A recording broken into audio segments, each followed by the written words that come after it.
Hello friends, Radhe Radhe. तो कैसे आप सारे।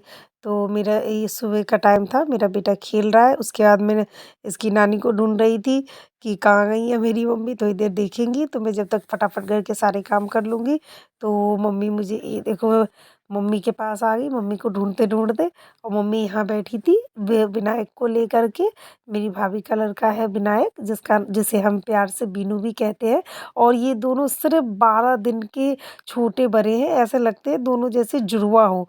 मेरा बेटा 12 दिन का छोटा है और मेरा विनायक 12 दिन का बड़ा है। और ये बच्चे खेल रहे हैं, मम्मी देख रही है सबको सबको। फिर उसके बाद मैं अपना घर आ गई थी, फिर मैंने फटाफट खाना बनाया। आज मैंने कढ़ी बनाई है।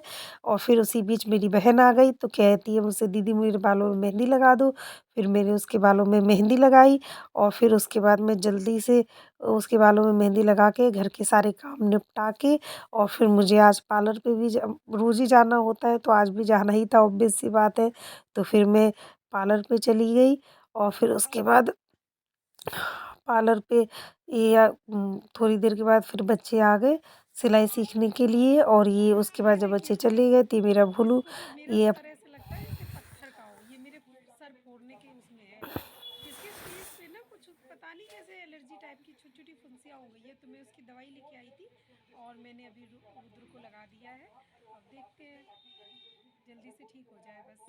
देखिए कितनी शैतानी इसको सोच रही है। फिर पार्लर से घर आकर के फिर मैंने खाना बनाया। तो अब मैंने शाम को बनाए आलू के पराठे। और खाना बना कर के आज जल्दी-जल्दी हम सब जाएँगे रामलीला देखने के लिए, क्योंकि मेरी बेटी भी ज़िद कर रही थी कि हमें रामलीला देखना है। तो मैं, मेरी बेटी, मम्मी, हम लोग सब मिल कर के गए रामलीला देखने। तो रास्ते में हमने देखा कि रामलीला की झांकी निकल रही थी हनुमान जी की। तो जी हम पहुँच गए रामलीला देखने के लिए, सभी लोग गए थे, पीछे मेरी मम्मी बैठी हुई हैं। और देखिए कितनी भीड़ है यहाँ पे। मतलब बहुत बहुत ही अच्छा होता है रामलीला यहाँ का। आपके इधर की रामलीला कैसी होती है आप बताइएगा। दिल्ली में तो रामलीला का कुछ ज़्यादा ही क्रेज़ है, बहुत अच्छा होता है। और हमारे एरिया में भी बहुत ही अच्छा रामलीला होता है। तो ये बच्चे बहुत खुश हो रहे थे रामलीला में जा कर के। और मेरा बेटा कभी मेरे पास आ रहा था, कभी अपनी नानी के पास जा रहा था। तो वो भी बहुत खुश हो रहा था। और मैं भी रामलीला देख के बहुत खुश हो रही थी। तो ओके, बाय बाय।